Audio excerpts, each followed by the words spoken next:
Go buy us some coffee, loser." I felt a strong push on my back, almost sending me on an errand. My ex-wife, Michelle, was standing at the entrance, gripping my arm and smirking at me. "Mr. Nichols, that's a job for the rookies."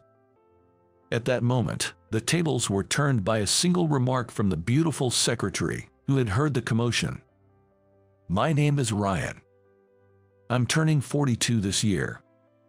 I work for a company that primarily focuses on instant products. Lately, we've begun expanding our restaurant business nationwide and are currently increasing our sales. I joined this company right after college, making it 20 years now. After initial training for new employees, I was suddenly placed in the product planning department. The product planning department is crucial, as it influences the company's management and is known for generating new product ideas. I never imagined a complete newcomer like me would be assigned to such a crucial department. Amid a team of capable colleagues, I was incredibly anxious about whether I could keep up, but it was a place I had always hoped to transfer to someday. I consider myself lucky to have been placed there as a new graduate. During the interview, the higher-ups showed interest in my presentation on a hypothetical product during a group discussion, which is how I got this opportunity. Determined to meet their expectations, I worked tirelessly to learn the ropes of the job. "Ryan, here, take this. Don't overdo it." The woman who said that and offered me a coffee was Michelle. Michelle was my mentor when I first joined the company, a senior by 3 years. During the initial training, we somehow clicked and became friends, often chatting during breaks and on the way home. Although we were assigned to different departments after training, our interactions continued as we often went out for drinks. She was the type to speak her mind clearly, the exact opposite of my indecisive self. I admired her ability to speak up fearlessly in any situation. Moreover, she was exceptionally beautiful, with a slender figure, a small face, and big eyes. She was exceptionally beautiful. However, her beauty made her seem unapproachable, but when she smiled, it was so charming that I was completely taken in by the contrast. After going out for meals together a few times, Michelle confessed her feelings, and we started dating. At that time, I had just been assigned to product planning and felt overwhelmed by the pressure every day. The constant barrage of criticisms in the planning meetings was relentless. I had no peace of mind and even considered resigning. But being with Michelle was the only time I could truly relax. I can count how many times she encouraged me when I made mistakes at work. Whenever I was feeling down, she would always come to talk to me and listen until I felt better. I was truly grateful to Michelle and wanted to plan our future together seriously. Our relationship continued, and I began contemplating marrying Michelle. By the time I was 32 and had more breathing room at work, I proposed to Michelle, and we happily became husband and wife. But soon after, I was ordered to transfer to a newly established branch. Among the several branches, this one was the furthest from the headquarters and was about to start its restaurant business, essentially an uncharted territory. Michelle and I decided to keep our marriage a secret at work. Michelle explained that she didn't want to inconvenience everyone because it was an office romance, and I believed her without any doubts. Perhaps being perceived as single rather than married made me the chosen one for the transfer. The sudden transfer order took me by surprise. Being moved from the headquarters to a branch made me anxious, fearing I had made some grave mistake. Does this transfer mean I'm being demoted? Nervously, I asked my manager, David, that question. David looked a bit surprised at first but then burst into laughter. Haha, we can't entrust a new branch to someone we're demoting. Ryan, you really lack confidence. This is because we value your abilities. You'll be working hard as a chief over there, David said, reassuring me. Finding out that David had high expectations for me, I was relieved. Motivated by his words, I was filled with enthusiasm to tackle the challenges at the branch, returning to my initial determination. On the day I received the transfer order, I told Michelle about it and asked her to come with me. I've been offered a transfer to the branch, so. However, Michelle cut off my words with a sigh. Well, so it's true you're being demoted. It's impossible. I won't follow you. Let's break up. I was shocked to be rejected and lost for words. Rumors of your transfer were circulating within the company. I thought it couldn't be true, but it is. This is nothing but a demotion. We had hardly ever fought and got along well until then. That's what I never imagined she would reject the idea of moving so decisively when I brought it up. I wondered if the idea of moving to an unfamiliar place was daunting, or if she found me unreliable. Feeling hurt by those thoughts, I was about to be wounded even more deeply. I know it's scary, but I feel the same way. Can't you think it over a bit more? It's impossible, I've told you.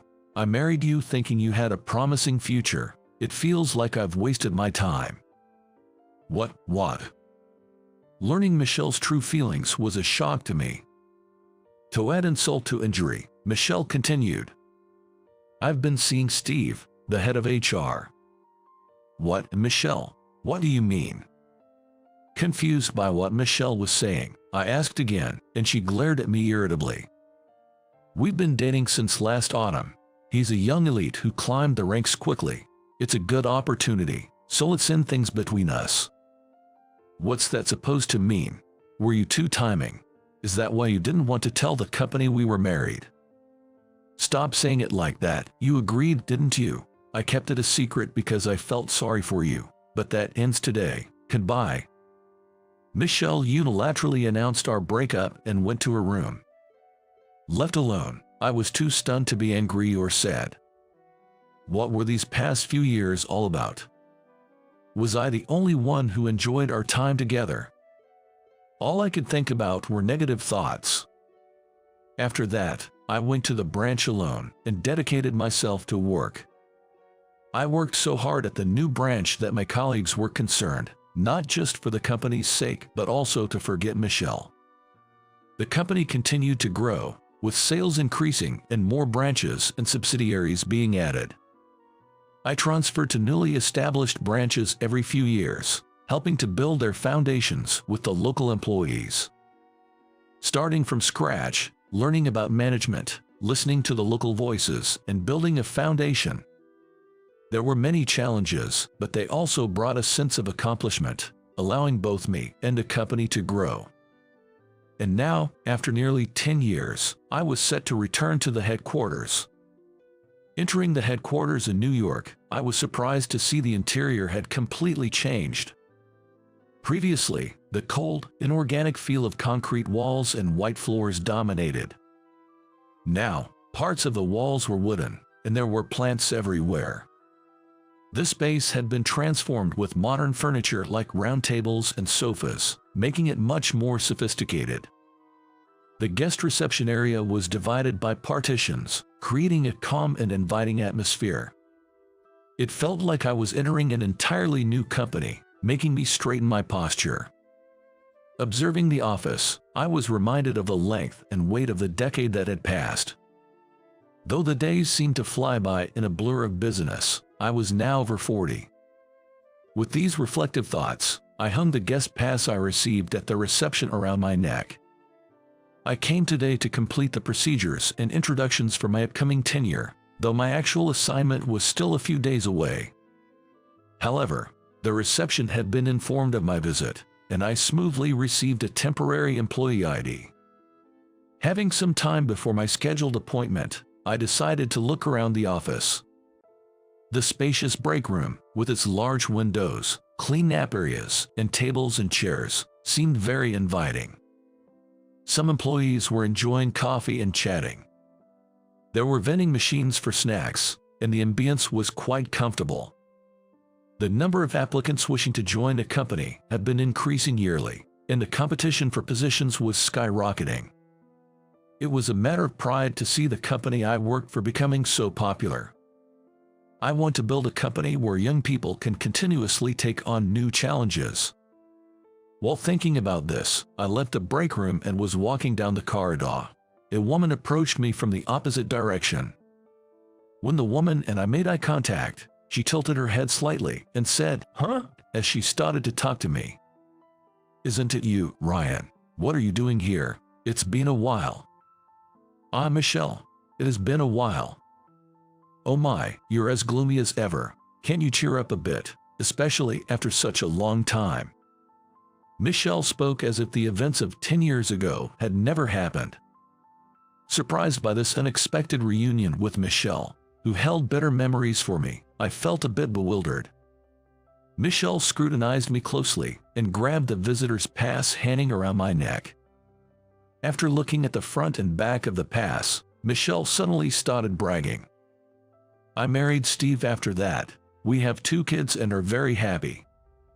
Even though she brought this up out of the blue, I had no lingering feelings for Michelle and could only offer a wry smile. "Ah, is that so? Congratulations. You can't tell I have 2 kids, right? I've been taking care of my appearance." "Yeah, you haven't changed. I recognized you right away." Michelle smiled contentedly as I said this. "I'm working part-time in the General Affairs Department now. Not that I need the money, but it's easier to work and leave the kids at the daycare here than to stay at home." "That's good. You seem well." "I am well, unlike you." "Hey, you're wearing a visitor's pass. Are you visiting from somewhere else? On a sales call or something?" Understandably, Michelle didn't know anything about my life after our separation. I explained that I had been working for the company, moving between branches, but Michelle, perhaps because of the visitor's pass, didn't seem to believe me and laughed condescendingly. "There's no need to pretend. Breaking up with you was the right decision. In the end, you couldn't succeed anywhere and had to come back, right? You were always good at complaining." "No, it's really true." "Oh, is the new guy starting today? Did they say you could come back as long as you started from scratch?" It seemed there was a new recruit expected in her department today. Michelle had completely misunderstood, thinking I was that person. "Did you come early to take a tour of the office? That's commendable." Michelle laughed and patted my back hard as if she had found a good toy. Tired of arguing, I just let her talk go in one ear and out the other. After 10 years, she seemed even harsher, and as I stood there dumbfounded, Michelle suddenly grabbed the edge of my suit. "I'll show you around since I'm your senior. Come with me." "No, I'm just here to greet people." "Stop whining. That's why you were demoted. As a man, you should be more assertive." With an amused expression as if she had found a fun toy, Michelle forcibly dragged me to her department. Well, I had planned to look around the departments anyway. With that thought, I greeted the people working in the department, and some of them looked at me curiously. "There's a perfect job for the new guy. Can you guess what it is?" "Maybe checking the schedule for the day." No, you don't need to do that." According to Michelle, there was a meeting in the afternoon that day, and coffee needed to be prepared. "So, go buy us some coffee, loser," Michelle said, pointing outside the room. You want me to go buy it? Is that my job?" "Of course, it's your role to make sure we can work comfortably. Hurry up, or the managers attending the meeting will arrive." I felt a strong push on my back, almost sending me on an errand. Michelle stood at the entrance with her arms crossed, smirking at me. "You look unsatisfied. I do feel a bit sorry for you, but remember, when you were demoted back then, you said you'd work hard as if you were a new recruit. Shouldn't you do the same now?" "Well, that's true, but..." Realizing that arguing was futile, I was about to reluctantly leave the room. Just then, a familiar woman approached and called out to Michelle from behind. "Hey, Michelle, what are you doing?" Hearing that voice, I remembered it belonged to Lauren, one of Michelle's colleagues. After Michelle explained she was teaching a rookie, Lauren kept glancing back and forth between me and Michelle. "Rookie. Just let it be, whether it's a comeback or whatever. A rookie is a rookie, and we need to get the work done right. Noticing something was off with Loring, a few people from the General Affairs Department gathered around. I'm embarrassed to say, but this guy is my ex-husband. He always did whatever I said, never got angry, just nodded along, a real lack of backbone. And to think, at his age, he's a rookie. The surroundings went silent, with only the sound of someone's footsteps echoing. Then I heard a familiar female voice say, "Excuse me for a moment."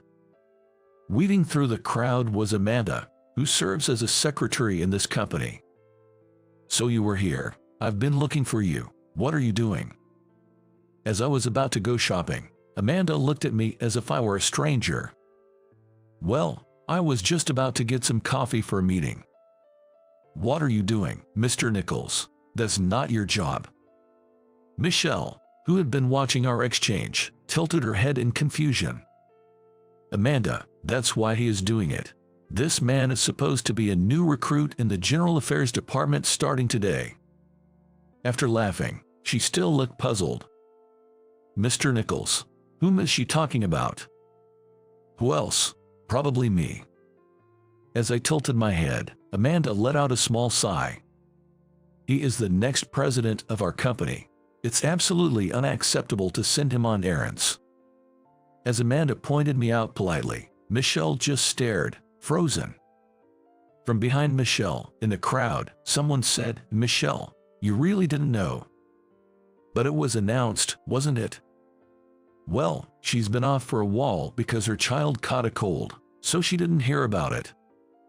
Murmurs filled the air among the General Affairs Department staff. Michelle looked back and forth before retreating. What? President, you are kidding, right?"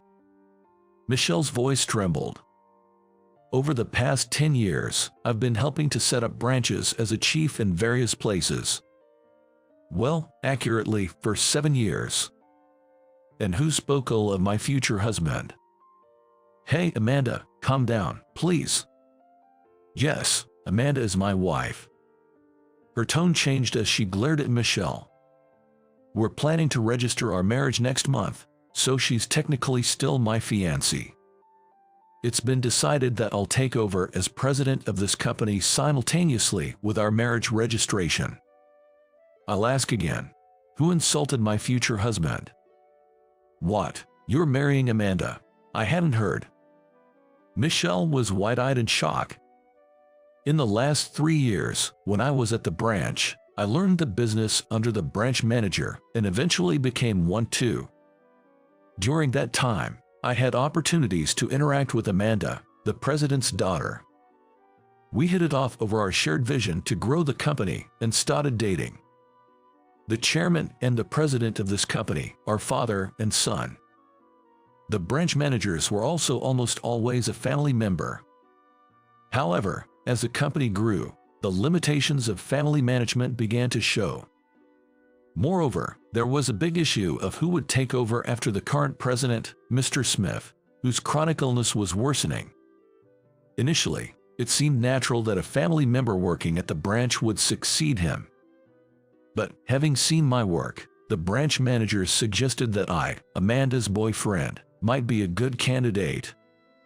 Apparently, my background in the management planning department and the fact that the branches I managed as chief had better sales than others were part of the reasons.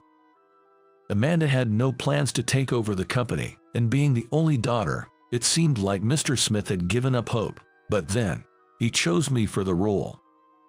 I was invited to a high-end restaurant I had only seen on TV, where Mr. Smith personally shared this news with me. Traditionally, we've never had a son-in-law take over as president, but we've reached a limit with the current approach. We decided to try bringing in some fresh air. You'll do it, right?"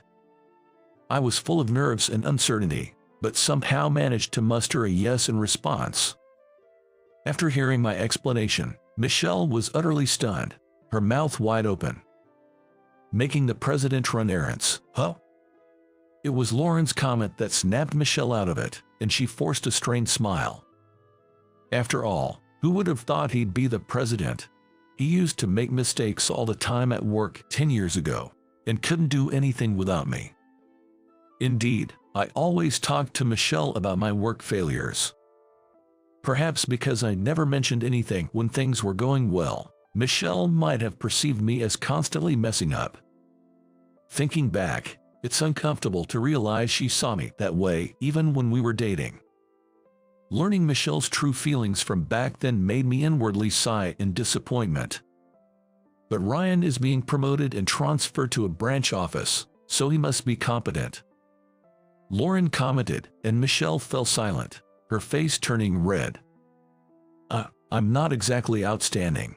Sorry to interrupt your work. I know the idea of me as the next president might be worrying, but I'm looking forward to working with you all starting next month. Trying to lighten the mood, I saw the employees' faces grow even more uncomfortable. Your humility is one of your best traits, but it'll only make everyone more anxious. Right, my apologies. I'll do my very best. Thanks to Amanda's support, the employees managed to smile a bit. And then, the blame shifted towards Michelle. That was a bit much, even if you didn't know. Lauren's words must have reached Michelle. With her head down, Michelle took the tray from my hands, placed the teacup on it, and hurried out of the pantry as if escaping. Later, Amanda and I went to see Mr. Smith and greeted him once more. We also decided to get started on the handover process, and I began flipping through the departmental name lists given to me. That's when I noticed something. Steve's name, who was said to have married Michelle, was nowhere to be found. And Michelle's name was still under her maiden name. Hut isn't Michelle's last name. Before I could finish, Amanda, sensing what I was about to say, answered. Michelle got divorced, and her husband resigned last year. It's been tough for her. When I asked Amanda for details, it turned out her ex-husband Steve had resigned a year ago. I was shocked to hear the reason. Apparently, despite being married to Michelle, Steve had an affair with the daughter of the executive director, Daniel. It was revealed that they even had a child, leading to Steve being pressured into resigning voluntarily. Steve and Michelle were still in the midst of battling over custody. Needing to work after the divorce, Michelle struggled with her assertive personality, making it hard to maintain good relationships wherever she went. Eventually, she returned to our company as a part-timer. Despite wanting to return to full-time status, her applications were hindered by frequent absences due to her child's illness. So, what's Steve doing now? I'm not sure. After getting a thorough scolding from Daniel, he tried to find a new job through our contacts but to no avail. I remembered the way Michelle confronted me in the hallway just earlier. Her harshness towards me might have been a way to vent her frustrations. I felt a pang of sympathy for Michelle. And at the beginning of the following month, I officially became the president. Despite some experience in the branch office, I still felt inadequate. Supported by the former president, Amanda, and all the employees, I managed to get through each day. Every time I felt the pressure, I would think back to my old self. Overcoming various challenges, I had gained confidence in myself. I may not be able to do much on my own, but by relying on and being relied upon by those around me, I learned that we could accomplish much more together over the past 10 years. This is my irreplaceable treasure. Right after joining the company, I was thrown into the product planning department, where I learned the ropes in a state of anxiety. When I first transferred to the branch office, I was filled with anxiety every day, having to deliver results in an unfamiliar place among people I had never met before. Many people praised me, but I also received just as many harsh words. I tend to be more anxious than most and lack confidence in myself more than others. Even now, I sometimes doubt whether I'm cut out to be a president. But that's exactly why I've been able to push myself so hard. To overcome my anxiety and gain confidence, maybe it's okay to give myself a little praise from time to time. Looking out the window of the president's office, I found myself thinking these thoughts. About 2 months after becoming president, Amanda told me that Michelle had submitted her resignation. It seems that her divorce from Steve was finalized, and she won custody of their children. However, with a newcomer in the General Affairs Department who had experience, Michelle's path back to full-time employment became even steeper. She would receive child support, but it would still be tough to support 2 children on a part-time salary. So, she decided to take her children and move back to her parents' house out of state. Well, after the coffee fetching incident, it would have been tough for her to stay here anyway, and I wouldn't have allowed it. Come on, don't be angry anymore. Well, isn't it natural to get angry when your husband is insulted? According to Amanda, the incident where Michelle made me fetch coffee had spread not only in the department but throughout the entire company. A few days after hearing the story, I happened to pass by Michelle in the company hallway. She avoided eye contact and looked slightly uncomfortable as she walked past, head down. After we exchanged brief greetings, Michelle called out to me from behind. "I've decided to leave the company. I can't stand being under you." Even as she said this, Michelle's face seemed somewhat relieved. "I received your resignation this morning. It must have been tough. What will you do now? Why don't you worry about yourself before worrying about me?" Michelle said that and ran down the hallway, returning with a small paper bag. She handed me the bag as if pushing it onto me. Inside was a box of confectionery. "I've been handing these out as a farewell gesture. There was one left, so give it to Amanda." "So it's the leftovers, huh? Well, thanks anyway. You've heard about it, haven't you?" "Well, yeah." I understood she was referring to Steve, but I didn't know how to respond. Seeing my reaction, Michelle smiled faintly. "You haven't changed. Always clamming up when you're in trouble. You should at least say serves you right." Faced with Michelle's typically assertive attitude, I couldn't help but force a wry smile. "But you know, choosing men for their money isn't good. You might get transferred to the countryside." Even though I blurted it out in a rush, it was a lame thing to say. I tried to laugh it off, but Michelle looked at me with disdain. I was puzzled as to why I wasn't more upset with Michelle, but then it hit me. In good and bad ways, I am who I am today thanks to you, Michelle. Even being dumped by you turned out to be a good experience. I have completely moved on, so whatever Michelle said, it didn't bother me anymore. "What's that? Trying to play the good guy? You're boring. I'm done here. It's time to pick up my kids. Goodbye." As Michelle walked down the hallway, I called out to her again. "What? I'm sorry for bringing up the past in front of everyone and saying horrible things. Don't worry about it. Take care." Michelle didn't reply and just walked away. In the end, it was a good experience, for better or worse. Watching Michelle's back as she left, I reaffirmed that thought. Lately, as a president, I've been bustling through busy days, yet finding them fulfilling. It just moved. Inside Amanda's belly, a new life is stirring. I want to cherish the importance of the people around me, including the child that is about to be born.